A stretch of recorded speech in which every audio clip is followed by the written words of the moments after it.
Hello everyone, welcome to my channel. इस video में हम बात करेंगे पैकेजिंग ऑफ डीएनए हेलिक्स के बारे में।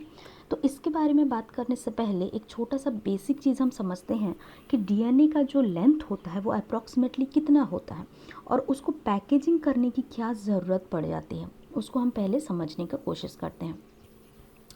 तो अगर हम ई कोली सेल के बारे में बात करें, आप जानते हो ई कोली सेल में टोटल नंबर ऑफ़ बेसेस जो होते हैं वो 6 इंटू 10⁶ होते हैं, नंबर ऑफ़ बेसेस। ओके, तो ये नंबर ऑफ़ बेसेस को अगर हम देखें तो डीएनए का अगर हेलिकल स्ट्रक्चर आप लोगों को याद हो तो दो बेस पेयर के बीच में जो डिस्टेंस होता है वो होता है 3.4 एंगस्ट्रॉम का डिस्टेंस।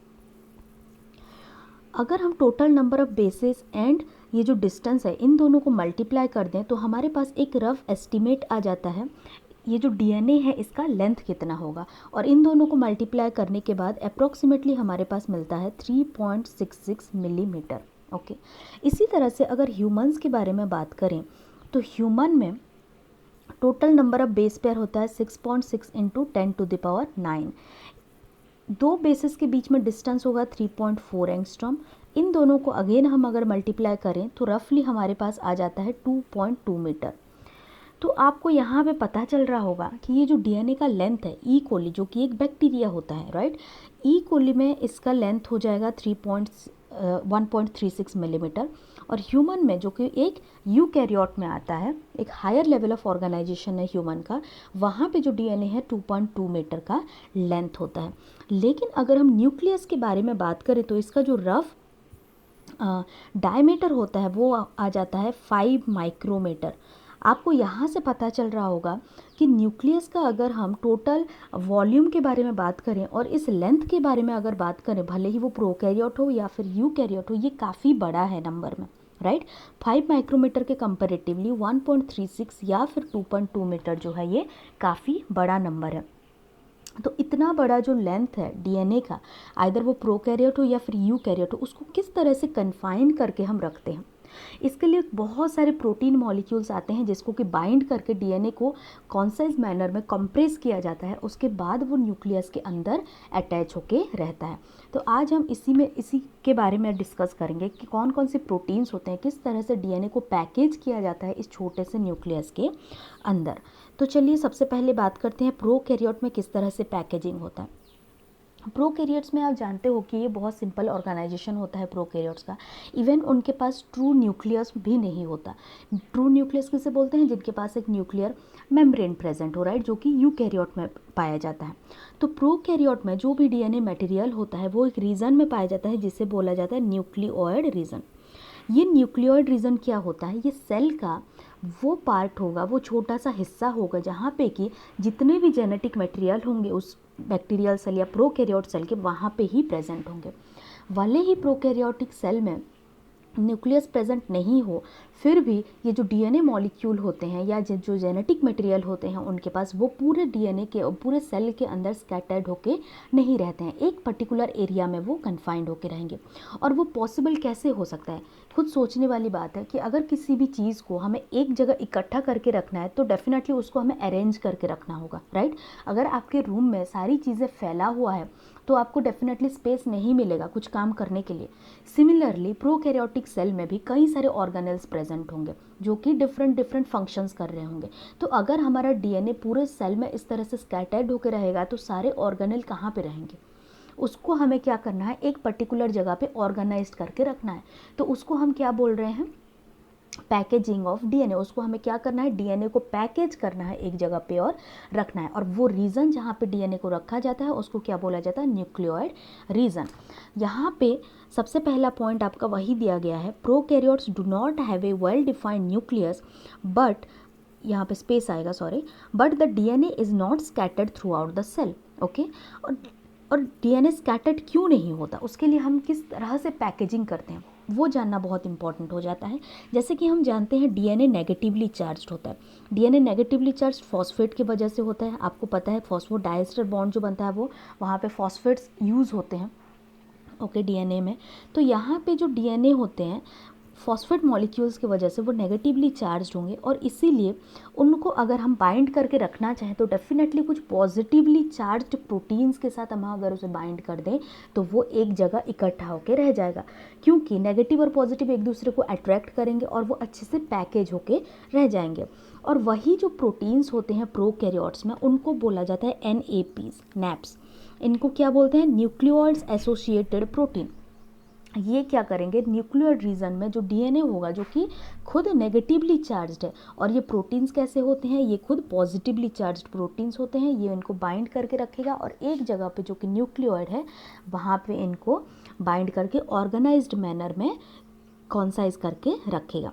तो ये प्रोटीन आपके NCERT में गिवन नहीं है NAPs के बारे में, लेकिन ये बस लिख दिया है NCERT में कि एक बेसिक प्रोटीन होता है जो कि DNA को बाइंड करने में हेल्प करता है और न्यूक्लियर रीजन में उसको कन्फाइंड करके रखता है। तो प्रोकैरियोट्स में ये आसान होता है बाइंड करना क्योंकि इनके ऑर्गेनाइजेशन बहुत सिंपल होते हैं। हम जानते हैं कि प्रोकैरियोट्स में ट्रू न्यूक्लियस नहीं होता, ओके। और ये जो होते हैं प्रोकैरियोट्स से काफ़ी सिंपल ऑर्गेनाइजेशन शो करते हैं और इनको बाइंड करके रखना भी काफ़ी इजी होता है। लेकिन अगर हम यूकैरियोट्स के बारे में बात करें तो इनमें हायर लेवल ऑफ पैकेजिंग की ज़रूरत होती है। वो क्यों होगी? क्योंकि हमारे पास एक कन्फाइंड न्यूक्लियस एरिया है जो कि 5 माइक्रोमीटर का होता है, राइट। वो 5 माइक्रोमीटर एरिया में आपको 2.2 मीटर लेंथ DNA को रखना है।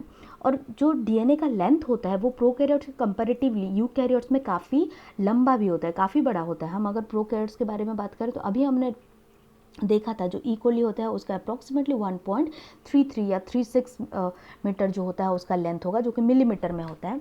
और यहाँ पे अगर हम यूकैरियोट्स के बारे में बात करें तो ये आ जाता है 2.2 मीटर। तो और भी कई सारे प्रोटीन मॉलिक्यूल्स होते हैं जो कि यूकैरियोटिक सेल्स में यूज़ होते हैं, वो हम आगे देखेंगे।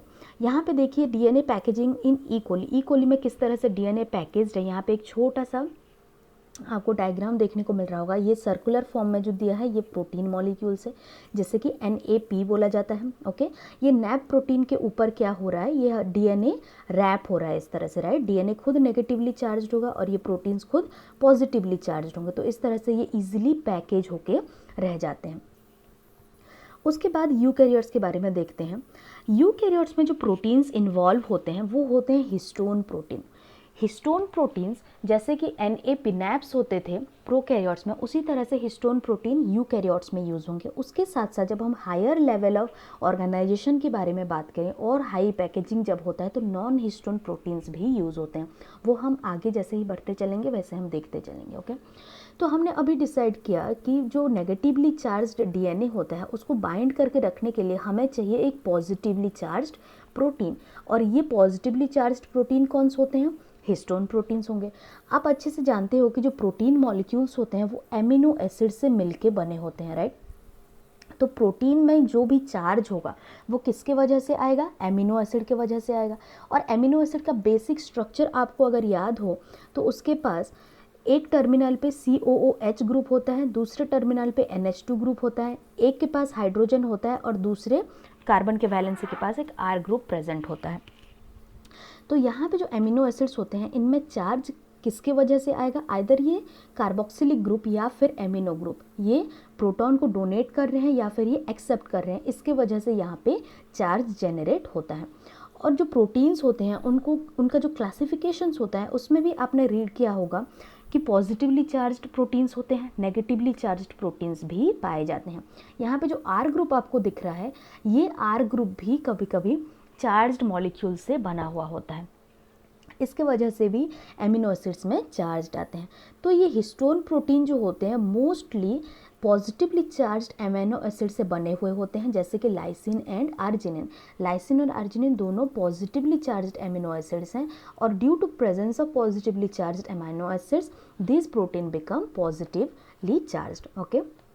तो फाइनली जो हिस्टोन प्रोटीन है ये पॉजिटिवली चार्ज्ड है और इसी हिस्टोन प्रोटीन के ऊपर जैसे नैप के ऊपर DNA का बाइंडिंग हुआ करता था उसी तरह से ये हिस्टोन प्रोटीन के ऊपर अभी DNA का बाइंडिंग होगा और वो यूकैरियोट्स में होगा।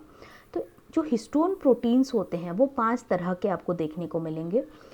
H2A, H2B, H1, H3 and H4, ये 5 तरह के हिस्टोन प्रोटीन्स हैं जो कि मिल के क्रोमोसोम और DNA को बाइंड करने में हेल्प करेंगे। यहाँ पे अगर मैं बात करूँ पैकेजिंग किस तरह से होता है, हायर लेवल के बारे में अगर बात करें तो H2A, H2B, H3 and H4 ये चारों मिला के एक ऑक्टामर बनाते हैं, ओके। और उसको लिंक करता है H1 molecule. H1 molecule serves as a linker protein. ये किस तरह से होगा, चलिए एक बार देख लेते हैं। यहाँ पे आपको दिख रहा होगा 4 सर्कल लाइक स्ट्रक्चर्स दिए हुए हैं और वो हैं H2A, H2B, H4 and H3। ये आपके हिस्टोन मॉलिक्यूल्स हैं। इसके पीछे भी दिया हुआ है कुछ बॉल्स, मतलब टोटल ये कितने आपको दिख रहे होंगे, 8 बॉल्स दिख रहे होंगे। ये 8 किससे बने हुए हैं, H2A से बना हुआ है, ओके। H2A है इनके पास, H2B, H3 एंड H4। इन चारों के दो दो मॉलिक्यूल, 2 H2A हो गया, 2 H2B हो गया, 2 H3 हो गया और 2 H4 हो गया। ये टोटल 8 मॉलिक्यूल्स हो गए और ये 8 मिलके क्या बना देते हैं, एक स्ट्रक्चर जिसे बोलते हैं ऑक्टामर, और हिस्टोन ऑक्टामर भी इन्हें बोला जाता है। तो ये जो हिस्टोन ऑक्टामर होता है, अब हमें पता है कि हिस्टोन प्रोटीन जो होते हैं वो पॉजिटिवली चार्ज्ड प्रोटीन होते हैं। तो ये जो हिस्टोन ऑक्टामर होगा ये भी डेफिनेटली पॉजिटिवली चार्ज्ड मॉलिक्यूल होगा। तो ये पॉजिटिवली चार्ज्ड हिस्टोन ऑक्टामर के ऊपर जो डीएनए होता है वो इस तरह से रैप होके रहता है। ये आपको दिख रहा होगा एक पिंकिश कलर में, इस तरह से ये दिया हुआ है, ये डीएनए इसके ऊपर रैप हो गया। उसके बाद बाहर आपको दिख रहा होगा H1। हमने अभी डिस्कस किया था कि जो H1 हिस्टोन होते हैं वो लिंकर हिस्टोन होते हैं। तो ये लिंक किससे करेंगे, अब देखो ये H1 मॉलिक्यूल यहाँ पे एक ऑक्टामर से बाइंड हो गया, उसके बाद ये डीएनए मॉलिक्यूल फिर आगे जाएगा, फिर इस तरह से ऑक्टामर एक प्रेजेंट होगा, वहाँ पे जाके फिर से इस तरह से ये रैपिंग होगा, राइट। उसके बाद फिर आगे जाएगा, फिर इस तरह से रैपिंग होगा। तो 2 ऑक्टामर के बीच में ये जो H1 मॉलिक्यूल है ये लिंक करके रख रहा है, इसीलिए इसको लिंकर प्रोटीन भी बोलते हैं। और ये whole picture, okay, H1 plus ये जो हिस्टोन ऑक्टामर है ये सारा का सारा मिला के इनको हम क्या बोल देते हैं, न्यूक्लियोसोम्स बोला जाता है, ओके। यहाँ पे आपको कई बार क्वेश्चन आता है कि न्यूक्लियोसोम क्या होता है। न्यूक्लियोसोम्स वो स्ट्रक्चर्स होते हैं जहाँ पे कि हिस्टोन के साथ 4 हिस्टोन मॉलिक्यूल, उसके साथ एक लिंकर हिस्टोन जो कि H1 हिस्टोन होगा, उसके साथ डीएनए रैप करके रहा होगा, वो टोटल स्ट्रक्चर जो होता है वो न्यूक्लियोसोम कहलाता है। इसी तरह से जो डीएनए मॉलिक्यूल्स होते हैं वो न्यूक्लियोसोम में रैप होके रहते हैं। अब मान लेते हैं यहाँ पे ये चारों हिस्टोन ऑक्टामर प्रेजेंट है, राइट। पीछे इस तरह से और 4 प्रेजेंट होंगे, टोटल 8 मॉलिक्यूल हो जाएगा। ये एक हिस्टोन ऑक्टामर हो गया। यहाँ पे एक दूसरा हिस्टोन का ऑक्टामर प्रेजेंट है, ओके। यहाँ पे एक दूसरे हिस्टोन का ऑक्टामर प्रेजेंट है, राइट। इस तरह से कई सारे हिस्टोन के ऑक्टामर प्रेजेंट होते हैं और जो डीएनए आता है इस तरह से यहाँ पे रैप होके जाएगा। जैसे ये रैप होके बाहर निकल रहा होगा, इस यहाँ पे कौन आ जाएगा, H1 हिस्टोन आ जाएगा। फिर से ये आगे चल जाएगा, आगे जाने के बाद ये फिर से रैप हो जाएगा, ओके। रैप होने के बाद जैसे ही दूसरे के पास जाएगा ये यहाँ पे फिर से एक H1 लिंकर आ जाएगा, ओके। इस तरह से करके ये कैसा स्ट्रक्चर बना रहा है, ये बीड्स ऑन स्ट्रिंग का स्ट्रक्चर बना रहा है। ये आपको दिख रहा होगा कि एक धागे में जैसे ही बीड्स लगा हुआ रहता है उसी तरह का ये नज़र आता है। इसे क्या बोलते हैं, ये टोटल यहाँ पे जो ये इतना स्ट्रक्चर हुआ हिस्टोन ऑक्टामर के साथ H1 लिंकर, इसे बोला जाता है न्यूक्लियोसोम, ओके। ये क्वेश्चन बार बार आता है। और ये जो यहाँ पे डीएनए मॉलिक्यूल रैप होके रहेगा ये 200 बेस पेयर ऑफ डीएनए होता है। जैसे कि यहाँ पे देखिए, यहाँ पे जो पिंक कलर में आपको दिखाया गया है, ये पिंक कलर का जो डीएनए स्ट्रक्चर, यहाँ पे टोटल 200 बेस पेयर प्रेजेंट होते हैं। मतलब आप बोल सकते हैं कि एक न्यूक्लियोसोम और एक हिस्टोन ऑक्टामर जो होता है उसमें 200 base pair of DNA molecule wrap होके रह सकता है। तो कुछ पॉइंट्स यहाँ पे लिखा हुआ है, उसको एक बार रीड कर लेते हैं। यहाँ पे लिखा हुआ था कि जो ऑक्टामर होता है वो H2A, H2B, H3 and H4 से बना हुआ होता है और H1 हिस्टोन जो होता है वो लिंकर प्रोटीन की तरह काम करता है, लिंकर हिस्टोन की तरह। और ये टोटल स्ट्रक्चर जो बनेगा इसको हम न्यूक्लियोसोम बोल देंगे। और न्यूक्लियोसोम में क्या हो रहा है, डीएनए रैप हो रहा है, राइट। हिस्टोन ऑक्टामर, ऑक्टामर के बाद न्यूक्लियोसोम का फॉर्मेशन, न्यूक्लियोसोम में डीएनए रैपिंग हो रहा है और approximately 200 base pair of DNA यहाँ पे एक हिस्टोन ऑक्टामर में रैप होके रहेगा। उसके बाद यहाँ पे एक और डायग्राम आपको दिया हुआ है, बीड्स ऑन स्ट्रिंग स्ट्रक्चर। अभी हमने बात किया था जो ऑक्टामर्स होते हैं सॉरी न्यूक्लियोसोम्स होते हैं। न्यूक्लियोसोम्स में डीएनए रैपिंग होता है, डीएनए रैपिंग होके इस तरह से बिट्स ऑन स्ट्रिंग स्ट्रक्चर बना देते हैं, राइट। यहाँ पे ये जो बिट्स ऑन स्ट्रिंग स्ट्रक्चर बन गया, यही फाइनली क्या होता है, और थोड़ा सा ये कॉम्पैक्ट फॉर्म में आ जाते हैं, हायर लेवल ऑफ पैकेजिंग होता है, और उसके बाद ये लोग क्या बना देते हैं, क्रोमाटिन मटेरियल बना देते हैं। ओके, क्रोमाटिन आपको पता होगा थ्रेड लाइक स्ट्रक्चर दिखता है न्यूक्लियस के अंदर, राइट, जब डीएनए जब सेल का डिवीज़न नहीं हो रहा होता है। और वो कौन सा स्ट्रक्चर है, वो आपका बिट्स ऑन स्ट्रिंग स्ट्रक्चर देखा जाएगा। जैसे जैसे सेल डिवीज़न होना स्टार्ट होगा या फिर G1 फेज़ आएगा, G1 फेज़ के बाद S फेज़, उसके बाद G2 फेज़, G2 के बाद M phase, right. M phase में आपको पता है 4 फेज़ आते हैं, prophase, metaphase, anaphase and telophase. Prophase में जो न्यूक्लियर मेम्ब्रेन्स होते हैं वो डिज़ोल्व हो जाते हैं। उसके बाद प्रोफेज़ मेटाफेज़ में क्या होता है, कंडेंसेशन होना स्टार्ट हो जाता है, राइट। प्रोफेज़ और मेटाफेज़ में कंडेंसेशन होना स्टार्ट हो जाता है, क्रोमोसोम का बनना स्टार्ट होता है। तो वो क्रोमोसोम कहाँ से बनते हैं, ये जो क्रोमाटिन थ्रेड बने हुए होते हैं, ये बिट्स ऑन स्ट्रिंग स्ट्रक्चर वाले थ्रेड्स, ये फाइनली और ज़्यादा कंडेंस होते हैं और ये क्रोमोसोम का फॉर्मेशन कर देते हैं। यहाँ पे एक हायर लेवल ऑफ पैकेजिंग, ये पैकेजिंग पूरा दिखाया गया है। यहाँ पे आपको एक क्रोमोसोम दिख रहा होगा। क्रोमोसोम का अगर हम छोटा सा हिस्सा देखें तो यहाँ पे देखो सुपर कॉइलिंग हुआ है, राइट। ये सुपर कॉइलिंग के बारे में आपके एनसीईआरटी में दिया हुआ नहीं है, लेकिन इस तरह का ये दिखता है, ये हाईली कॉइल्ड स्ट्रक्चर है यहाँ, राइट। इसको अगर और सिंप्लीफाई करोगे तो यहाँ पे आपको दिख रहा है बिट्स ऑन स्ट्रिंग स्ट्रक्चर, ये स्ट्रक्चर, ये आपको हिस्टोन ऑक्टामर्स दिख रहे होंगे, और ऑक्टामर के अंदर डीएनए रैप्ट है, मतलब न्यूक्लियोसोम के अंदर डीएनए रैप्ट है। ये मॉलिक्यूल्स आपको बिट्स ऑन स्ट्रिंग स्ट्रक्चर की तरह दिख रहा होगा। और इसमें से अगर हम हिस्टोन्स को अलग कर दें, हिस्टोन को अलग करने के बाद फाइनली हमारे पास क्या चला आएगा, डीएनए मॉलिक्यूल चला आएगा, जो कि अप्रॉक्सीमेटली 2 नैनोमीटर का डायमीटर का होता है। तो हम बोल सकते हैं कि जो डीएनए मॉलिक्यूल होता है, डीएनए के साथ जब हिस्टोन्स आ जाता है, ओके, डीएनए के साथ जब हिस्टोन्स मॉलिक्यूल्स आ जाएंगे तो वो क्या फॉर्मेशन करेंगे, beads on string structure formation करेंगे, right. Beads on string structure का फॉर्मेशन करेंगे। इसके बाद और हाई लेवल ऑफ पैकेजिंग होने के बाद ये क्या फॉर्मेशन कर देते हैं, क्रोमोसोम्स कर देते हैं। तो ये यहाँ तक समराइज वे में अगर बात करें तो इतना ही हमने अभी तक डिस्कस किया है। इसके बाद कुछ नॉन हिस्टोन प्रोटीन्स भी होते हैं जो कि और हाई लेवल ऑफ पैकेजिंग में यूज़ होते हैं, जो कि यहाँ पे हमने देखा था कि फर्दर पैकेजिंग होता है। यहाँ तक हमने पढ़ा बिट्स ऑन स्ट्रिंग स्ट्रक्चर का फॉर्मेशन होता है, इसके बाद फर्दर पैकेजिंग होता है जिसमें कि और tight helical fibre like structures का फॉर्मेशन होता है, और इसी फॉर्मेशन में और भी कई सारे प्रोटीन्स इन्वॉल्व होते हैं जिसे बोला जाता है नॉन हिस्टोन प्रोटीन्स। ये जो नॉन हिस्टोन प्रोटीन्स होते हैं generally higher level of packaging में यूज़ होंगे, एडिशनल प्रोटीन मॉलिक्यूल्स होते हैं।